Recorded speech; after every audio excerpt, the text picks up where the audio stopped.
Yo, what's up? Magandang araw po sa inyo. Ako po pala si Yobin. Yun.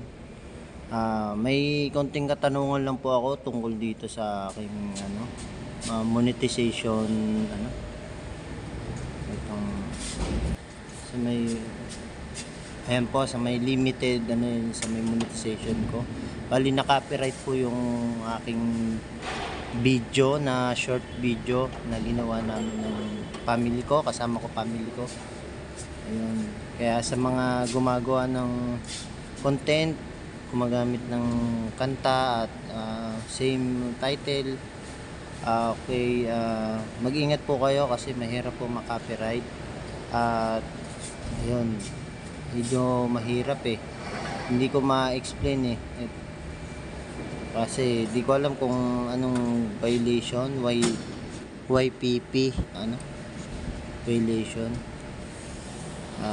May nilabag yata kami.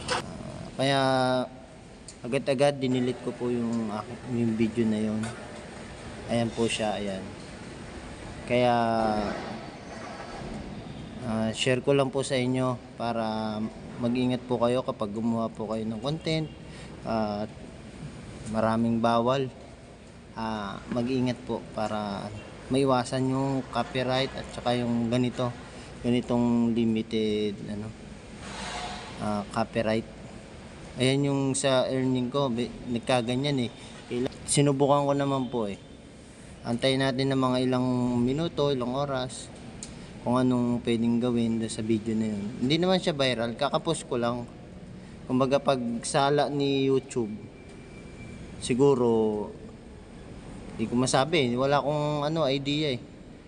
Kaya dinilit ko na lang kasi yun ang way talaga na mas maganda para hindi ako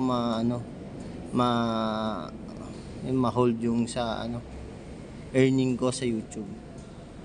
Yun lang po, i-share ko po sa inyo, yun lang po kasi mahirap magka ganito. Thank you mga idol, salamat sa panonood.